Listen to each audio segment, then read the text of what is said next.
बिस्मिल्लाहिर्रहमानिर्रहीम। मैं हूँ Hakim MS. Pasha Nadvi, Saharanpur UP India. आप देख रहे हैं यूट्यूब चैनल देसी नेशनल दवाखाना।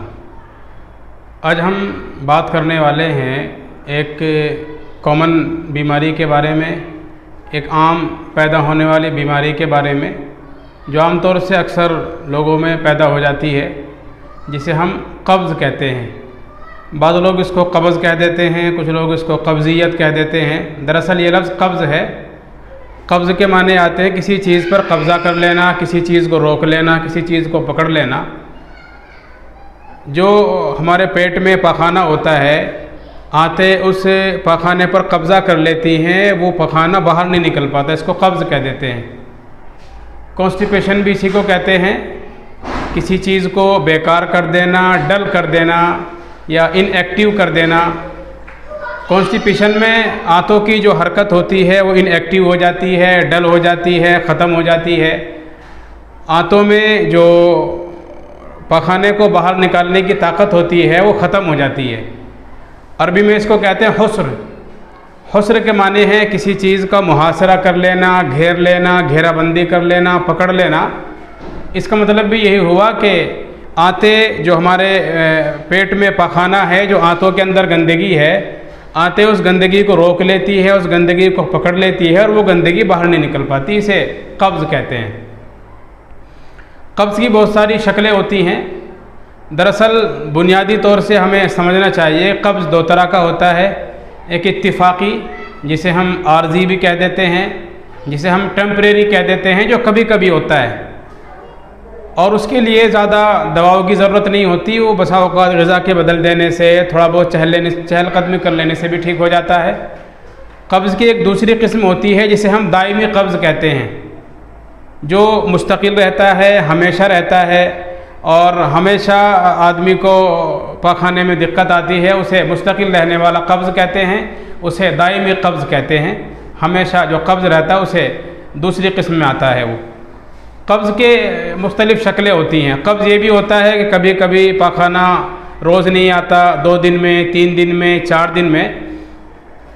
बल्कि हमारे पास बहुत सारे ऐसे मरीज़ भी आते हैं जो ये शिकायत करते हैं कि 1 हफ़्ते के बाद हमें टॉयलेट जाना पड़ता है और 1 हफ़्ते के बाद हमारा पखाना आता है। कब्ज़ की एक शक्ल ये भी होती है कि आदमी जब बैतुल खला, वाशरूम या टॉयलेट में जाता है तो उसे बहुत समय लगता है, 5 मिनट, 10 मिनट, 15 मिनट। बल्कि बहुत से मरीज़ हमारे पास ऐसे भी आते हैं जो ये कहते हैं कि हम 25 मिनट और आधा घंटे तक टॉयलेट में बैठते हैं, आधे घंटे 30 मिनट तक वो बैठे रहते हैं, तब जाकर उनकी सफाई होती है, लेकिन फिर भी अच्छी तरह सफाई नहीं हो पाती है। एक कब्ज़ की शक्ल ये भी होती है कि आदमी मुस्तकिल मामूल के साथ रोज़ाना सुबह को बैतुल खला जाता है, लेकिन तसल्ली के साथ उसकी सफाई नहीं हो पाती है और उसे खुल के वाशरूम जाने के बाद वो पखाना नहीं निकल पाता, तो इसको भी कब्ज़ कह देते हैं। बहरहाल कब्ज़ कई तरह का होता है और हर तरह का कब्ज़ ये आदमी को परेशान कर देता है।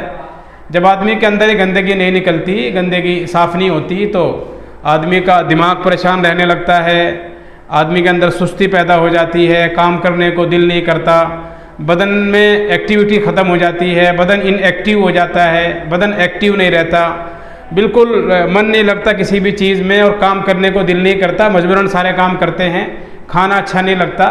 तो इस तरह की शक्लें पैदा हो जाती हैं और कब्ज़ के रहने की वजह से गैस बनने लगती है, एसिडिटी, तेज़ाब बनने लगता है, जलन होने लगती है, पेट फूलने लगता है और सर में दर्द होने लगता है, दिमाग परेशान हो जाता है।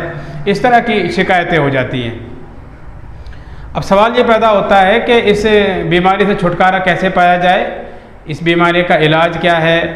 वैसे अगर आप ज़िंदगी को थोड़ा सा मामूल पर ले आएँ और अपनी रूटीन बदल लें, ज़िंदगी में एक अपनी लाइफ में एक शेड्यूल आप तय कर लें, तो ये कब्ज़ मुस्तकिल ख़त्म हो सकता है और हमेशा के लिए ख़त्म हो जाता है और बिना किसी दवा के ख़त्म हो जाता है। क्या करना चाहिए आपको? आप सबसे पहले रोज़ाना वॉकिंग और रोज़ाना चलने फिरने का मामूल बनाएं। रोज़ाना थोड़ी बहुत एक्सरसाइज करें, रोज़ाना पैदल चलें सुबह के वक्त में या शाम के वक्त में, और खाना खाने के फ़ौरन बाद आप बिल्कुल आराम ना करें, खाना खाते ही लेट ना जाए, खाना खाते ही बैठ ना जाए, बल्कि खाने के बाद थोड़ी बहुत चहलकदमी करे। जैसे बहुत से गांव के लोग कहते हैं कम से कम 40 फीट चलना चाहिए, बाज़ लोग कहते हैं कि 400 फीट चलना चाहिए। बहरहाल खाने के बाद आप चहलकदमी करें। अगर आप सिर्फ चहलकदमी को मामूल बना लें तो जिन लोगों को टेम्परेरी कब्ज़ होता है या टेम्परेरी कॉन्स्टिपेशन की उन्हें परेशानी हो जाती है, तो ये परेशानी बिना किसी दवा के भी आसानी से ख़त्म हो सकती है। दूसरे, अगर आप बिना किसी दवा के भी कब्ज़ को ठीक करना चाहते हैं तो उसका एक तरीक़ा ये भी है कि आप अपनी लाइफ स्टाइल को थोड़ा सा चेंज करें और जो आप खाना खाते हैं उसमें रेशेदार ग़िज़ाएँ, फ़ाइबर वाली ग़िज़ाएँ थोड़ी बढ़ाएं तो ऑटोमेटिकली हमारा जो कब्ज़ है वो दूर हो सकता है और कब्ज़ ख़त्म हो सकता है। दूसरे, अगर आदमी रोज़ाना एक बड़ी हैड़ का मुरब्बा खाने का मामूल बना ले, डेली रात में एक मुरब्बा खा ले, या अगर आदमी बिल्कुल ठीक है तो ठीक आदमी को भी हफ्ते में कम से कम एक दिन ये रूटीन बना लेनी चाहिए कि मैं रात में एक दिन हैड़ के 2 मुरब्बे खाऊं। अगर एक सेहतमंद आदमी जिसका पेट बिल्कुल सही रहता है और उसे कब्ज़ की शिकायत नहीं है, कॉन्स्टिपेशन या हुस्न की शिकायत नहीं है, अगर इस तरह का आदमी भी रोज़ाना ये मामूल बना ले कि मैं एक हैड़ का मुरब्बा खाऊं, या कम से कम हफ्ते में 2 पीस हैड़ के मुरब्बे के अगर वो रात में खा ले और खा के सो जाए तो हफ्ते में एक बार अच्छी तरह खुल के सफाई हो जाएगी और गंदगी सारी निकल जाएगी। तो हफ्ते भर के लिए जो उसका पेट में जो गंदगी रुकती है वो रुकनी बंद हो जाएगी। और इसके और भी फ़ायदे हैं। इसके साथ साथ बाल सफ़ेद होने से बचते हैं, माइंड एक्टिव रहता है, बॉडी में वीकनेस कम आती है और कोई साइड इफ़ेक्ट नहीं है इसका। अगर आप मुस्तकिल भी इसको एक लंबे समय तक, लंबे टाइम तक आप इसको खाते रहें तो इसके खाने से कोई शिकायत पैदा नहीं होती है। तो आप अगर बिना किसी दवा के कब्ज़ से छुटकारा पाना चाहते हैं तो आपको चाहिए कि जो आराम तलबी है और काहिली है, सुस्ती है, डलनेस है और खाना खाने के बाद आप फौरी तौर से बैठ जाते हैं, लेट जाते हैं, तो उसको ज़रा सा चेंज करें, लाइफ स्टाइल को बदलें। और अगर कभी कभी ऐसा भी होता है कि बहुत ज़्यादा टेंशन की वजह से, बहुत ज़्यादा सोचने की वजह से, माइंड पर कोई प्रेशर आ जाए, उसकी वजह से भी ये कब्ज़ की शिकायत हो सकती है, तो उसको ख़त्म करें। कभी कभी ऐसा होता है कि खून की कमी से भी कब्ज़ होने लगता है। कभी ज़्यादा जो लोग दिमागी काम करते हैं, सोचने का बहुत काम करते हैं, तो उनको भी कब्ज़ रहने लगता है। या बहुत से लोग जो बैठे रहते हैं, जिनके बैठने का बहुत ज़्यादा काम है, चलना फिरना कम होता है, तो उनको भी कब्ज़ होने लगता है। आप इस अपनी लाइफ स्टाइल को थोड़ा चेंज करें तो बिना किसी दवा के भी आपकी ये परेशानी आसानी से ख़त्म हो सकती है। बाकी वैसे तो नॉर्मली इलाज के लिए जो हम यूनानी में कब्ज़ का इलाज करते हैं तो उसमें ये देखा जाता है कि इंसान के अंदर जो 4 मादे होते हैं, सफ़रा और बलगम, खून और सौदा, उसकी ज़ाती और कमी की वजह से भी कभी कभी कब्ज़ रहने लगता है, तो उसी के एतबार से हम उसका इलाज करेंगे। कुछ लोगों को अगर बलगम बहुत ज़्यादा बनता है, उनका मिजाज बलगमी है, उसकी पहचान ये होती है कि प्यास कम लगती है, बदन मोटा हो जाता है, सुस्ती आती है बदन में, और आदमी ठंडी चीज़ ज़्यादा खाने की वजह से उसकी बॉडी में रुतूबत बढ़ जाती है, ठंडी जो अज्जा हैं ठंड वाले, बलगम वाले वो बढ़ जाते हैं, मुँह का जायका फीका रहता है। तो इस तरह के लोगों के लिए बेहतर ये है कि वो माजून इंजीर का इस्तेमाल करें, या फिर वो रात में जवारिश कमिनी मुस्हिल का इस्तेमाल करें। जवारिश कमिनी मुस्हिल या माजून इंजीर अगर वो इस्तेमाल करेंगे, या इसी तरह से वो शरबत दिनार का इस्तेमाल करेंगे, तो उनकी ये बीमारी और ये दिक्कत ख़त्म हो सकती है। कभी ये कब्ज़ की शिकायत होती है आंतों में खुश्की हो जाने की वजह से, तो अगर आंतों में खुश्की की वजह से ये शिकायत पैदा हुई है तो आपके लिए बेहतर है कि आप रोगन बादाम का इस्तेमाल करें, या रोगन बेदंजीर का इस्तेमाल करें, या माजून इंजीर का इस्तेमाल करें, या इसबगोल सालिम का इस्तेमाल करें, या इसबगोल की भुस्सी का आप इस्तेमाल करें। रात में 1 चम्मच आप पानी या दूध से ले लें तो ये शिकायत आपकी आसानी से ख़त्म हो सकती है। और अगर पित्ते और सफ़रा की ज़्यादती की वजह से ये शिकायत पैदा हुई है तो उसके लिए बेहतर ये है कि आप सफ़ूफ सर बनफ्शा, जो बनफ्शा का फूल है, फूल का जो उसका ऊपरी हिस्सा होता है, उसको आप ले कर सुखा लें, और सुखाने के बाद आप उसका पाउडर बना लें। तो उसके पाउडर को आप रात में गर्म पानी के साथ अगर 3 ग्राम की मकदार में आप उसको ले लें, कमी ज़्यादती भी की जा सकती है मरीज़ की सूरत हाल को देखकर, तो ये शिकायत आपकी आसानी से ख़त्म हो सकती है और कब्ज़ वाली परेशानी आपकी ख़त्म हो सकती है। इसी तरह से आप बहरहाल अपनी ज़िंदगी में थोड़ा सा अपने खाने को सिस्टम को बदलें और फाइबर वाली और रेशे वाली ग़िज़ाएँ इस्तेमाल करें, तो ये परेशानी आपकी आसानी से ख़त्म हो सकती है। एक बात मैं उसूली आपको बताऊं, ये पॉइंट है और नोट करने वाली बात है कि कब्ज़ को दूर करने के दो तरीक़े होते हैं नेचुरली।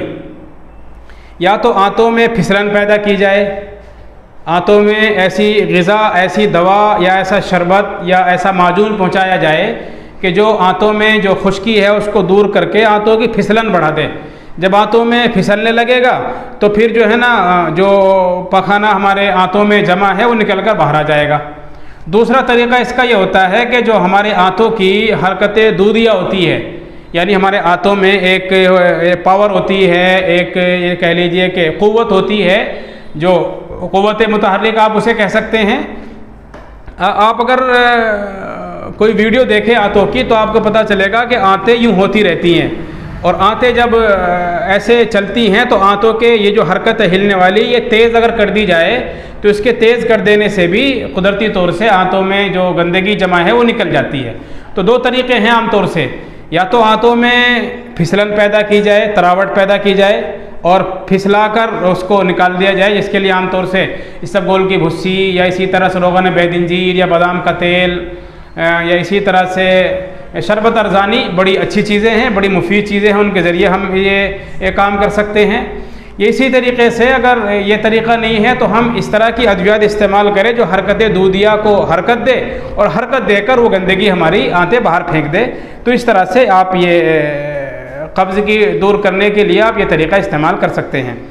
वैसे मैं एक गोली आपको बता देता हूँ जो कब्ज़ नाशिक गोली है, हुस्र को ख़त्म करती है, कॉन्स्टिपेशन को दूर करने वाली है, आप उसे नोट कर सकते हैं। एलवा 20 ग्राम, रब्बुस्सूस या असलुस्सूस, मुलेठी का रुब और सत या मुलेठी का पाउडर 10 ग्राम और तुरबत सफ़ेद 5 ग्राम, मस्तगी 2.5 ग्राम। ये 4 चीज़ें हैं, इसकी आप गोली बना लें और चने के बराबर गोली बनाकर रात में 2-3 गोली अगर आप मामूल के मुताबिक इस्तेमाल करें तो इस गोली के ज़रिए से ये परेशानी बड़ी आसानी से ख़त्म हो सकती है और कब्ज़ की शिकायत ख़त्म हो सकती है। बहरहाल आप चहलकदमी को मामूल बनाएं और चहलकदमी को मामूल बनाकर थोड़ा सा अपना लाइफ स्टाइल बदलें, फ़ाइबर वाली ग़िज़ा खाएं, चलने फिरने की कोशिश करें और दिमागी काम अगर करते हैं तो उसको ज़रा कम करें, टेंशन से दूर रहें, तो ये कब्ज़ की शिकायत आपकी आसानी से ख़त्म हो सकती है। और अगर पॉइंट वाली कुछ ऐसी बात आप ये कहें कि कुछ ऐसा बता दिया जाए कि हम उसको इस्तेमाल कर लें तो हर मरज़ में, हर तरह कब्ज़ में वो काम आ सकता है, तो उसके लिए मैं आपको बताऊँगा कोई भी इतरी फल आप मुस्तकिल इस्तेमाल करें तो इतरी फल से परेशानी आसानी से ख़त्म हो सकती है। माजून इंजीर, या हमारे यहाँ एक माजून तैयार होता है माजून कब्ज़ दायमी के नाम से, या एक तैयार होता है माजून इक्सीर मैदा के नाम से, आप उसको इस्तेमाल कर सकते हैं। बेज़रर है और हर तरह के मिजाज के लोगों के लिए मुवाफ़िक आता है, आप उसको इस्तेमाल करेंगे तो कब्ज़ की शिकायत आम तौर से बिल्कुल ख़त्म हो सकती है। या आप तिरफला चूरन का इस्तेमाल करें, आधा चम्मच या 5 ग्राम के आसपास आप रात में गर्म पानी से वो चूरन ले लें। तिरफला चूरन हड़बेड़ा आंवले से तैयार होती है, तो ये परेशानी आसानी से ख़त्म हो सकती है। और तीसरी चीज़ है कि आप हेड़ का मुरब्बा रोज़ाना 1 या हफ्ते में 2 पीस, ये 4-5 चीज़ें हैं। ज़िंदगी का लाइफ स्टाइल, अपनी ज़िंदगी में तब्दीली लाएँ, लाइफ स्टाइल बदलें और या हेड़ के मुरब्बे का मामूल बनाएँ, तिरफला चूरन का इस्तेमाल करें, किसी इतरी फल का इस्तेमाल करें। इतरी फल ज़मानी है, इतरी फल मुलय्यन है, ये इसी तरह से इतरी फल किशनीज़ी है, तो उससे भी आपकी आंतों की परेशानी और एक कब्ज़ की शिकायत ख़त्म हो सकती है, दूर हो सकती है। ये इसी तरह से आप माजून इंजीर या हमारा माजून कब्ज़ दायमी या माजून इक्सीर मैदा, आप इसको इस्तेमाल करें। तो बाकी आप इस तरह से आप इन चीज़ों को इख्तियार अगर करेंगे और इनमें अपनी थोड़ी सी तब्दीली लाएंगे तो उम्मीद है कि ये कब्ज़ की जो बहुत परेशानी आपको हो रही है, जो कब्ज़ की बड़ी शिकायत आपको होती है, कब्ज़ की ये शिकायत आसानी से दूर हो सकती है। और आप आंतों खुश्की से और अपने चिड़चिड़े मिजाज से, और बहुत से लोग कहते हैं कि पेट छोटा नहीं होता, सेहत नहीं बनती है और सर में दर्द सा रहता है, माइंड फ्रेश नहीं होता, बिल्कुल ज़िंदगी में दिल सा नहीं लगता, तो उनकी सारी परेशानी आसानी से ख़त्म हो सकती है। उम्मीद है कि आपको कुछ बातें हमारी अच्छी लगी होंगी। अल्लाह करे कि आपको ये परेशानी ख़त्म हो, सेहत के साथ रहें, सुकून से ज़िंदगी गुजारे। अल्लाह आपको सेहत की दौलत से मालामाल करे। अगर आपके पास सेहत है तो कदर करें, उसकी हिफाजत करें, और अगर आपके पास सेहत नहीं है तो ज़िंदगी से खिलवाड़ ना करें। अपने मैदे के और अपने पेट के और आंतों के मसले को थोड़ी सी कोशिश करके और ज़िंदगी में तब्दीली लाकर अपना लाइफ स्टाइल बदल कर इस परेशानी से छुटकारा हासिल करें। अल्लाह करे कि आप सेहतमंद रहें और सुकून से जीते रहें। अस्सलामु अलैकुम व रहमतुल्लाहि व बरकातुहू।